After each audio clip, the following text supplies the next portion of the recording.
Boa tarde, excelentíssimo senhor doutor desembargador presidente desta sessão e excelentíssimos senhores doutores desembargadores e relatores que se fazem presente remotamente, recebam da defesa a mais calorosa saudação.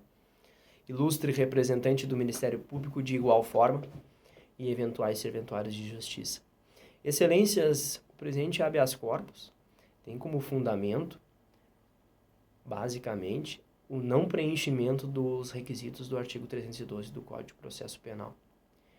E a defesa pede que Vossas Excelências se atentem ao disposto no artigo 321, cumulado com o artigo 4º, inciso 3º, da Recomendação 62 do CNJ, do Conselho Nacional de Justiça. Algumas particularidades deste caso devem ser atentadas sob pena de se estar cometendo alguma injustiça. Excelências, o paciente é primário, tem ótimos antecedentes policiais, residência fixa e labor lícito comprovado. Comprovado de que forma? Comprovado através de testemunhas. Diversas testemunhas corroboraram a tese da defesa.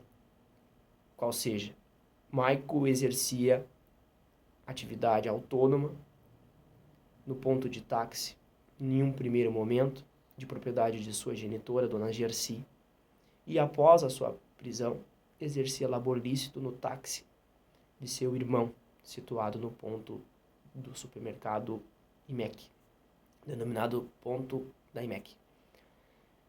Isso foi comprovado e corroborado por diversas testemunhas, excelências, e a magistrada de primeiro grau, data vênia, descurou-se de analisar tais provas que corroboram a tese da defesa, que rechaça a alegação contida no despacho de primeiro grau de que Maico praticou reiteração delitiva. E com a devida vênia, tal reiteração delitiva não restou devidamente comprovada, excelências. Não há menção de diálogos com o suposto artífice da suposta organização criminosa. Não há, inclusive, quais seriam as atividades desempenhadas por Maico e qual é o risco que ele apresenta à sociedade, em que pese a gravidade dos delitos investigados pela suposta organização, tem-se que aqueles delitos são estranhos à investigação do Maico. E logo ele não pode ser penalizado por fatos que sequer é investigado. E nessa seara, excelências, deve-se atentar que, após a sua primeira prisão, estava exercendo labor lícito, sim. E quando da sua prisão, quando do cumprimento do mandado de prisão e quando do cumprimento de mandado de busca de apreensão na sua residência, na residência da sua genitora, com a apreensão de diversos celulares de seus irmãos, nada foi apreendido que comprovasse a prática de tráfico de entorpecentes ou associação para tráfico.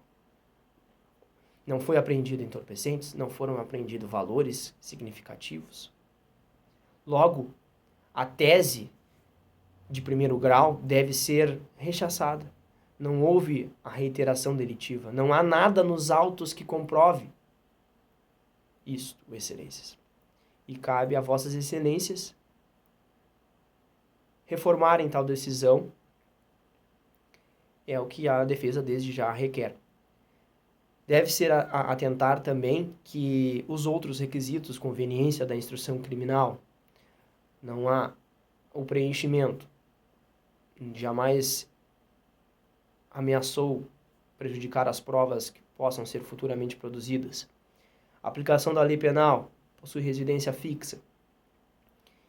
Logo, a única tese que merece guarida, nos termos do parquê, é a garantia da ordem pública. E essa, se for ameaçada, já foi restaurado. O paciente encontra-se preso há mais de 60 dias, quase 90 dias.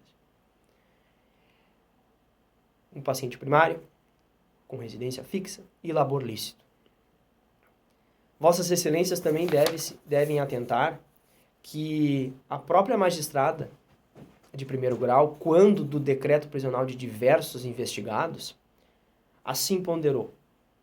Peço vênia para valer dos argumentos dela, porque tais argumentos poderiam ter sido aplicados naquela época ao ora paciente. E é o que pretende a defesa que vossas excelências se atentem. Considerando suas participações dentro da organização criminosa, que, em tese, não evidenciam que possuem encargos de elevado grau, cabível a imposição de medidas cautelares diversas da prisão, artigo 321 do CPP.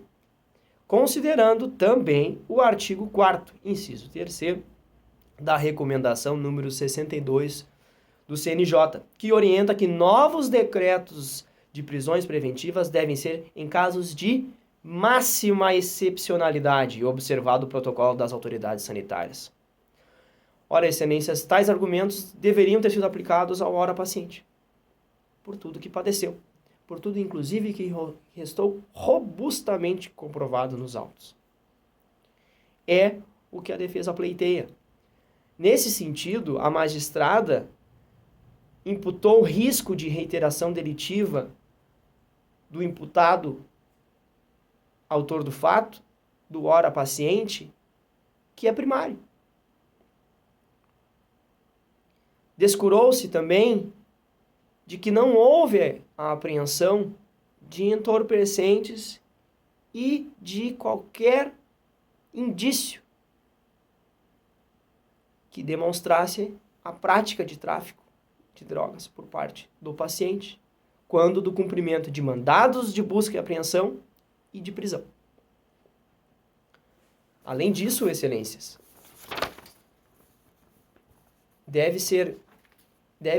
ser observado o princípio constitucional de presunção de inocência, que a própria presunção de reiteração delitiva, conforme está referendado em primeiro grau, e cabe a vossas excelências reformarem nesse sentido, já caçapa tal princípio.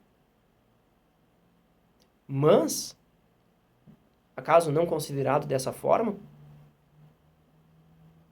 não há nos autos nada que indique a reiteração delitiva. Trata-se de um argumento ficto. E cabe a vossas excelências reformarem nesse sentido. Ademais, as alegações do parquê de segundo grau não merecem prosperar. Isso porque menciona que a gravidade dos delitos perpetrados pela associação. Excelências, qual crime não é grave? E já está consolidado de forma uníssona na jurisprudência que apenas a gravidade do delito, qual crime não é, não pode ser fundamento do decreto prisional e da sua manutença, como pretende a bel prazer o Ministério Público.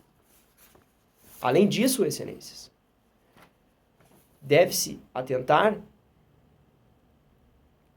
que a recomendação 4 do artigo 4º, inciso 3º do Conselho Nacional de Justiça, face à excepcionalidade e particularidade do atual cenário nacional e global da pandemia do Covid-19. Assim, a defesa roga e clama a vossas excelências a concessão da ordem com a emissão do competente alvará de soltura,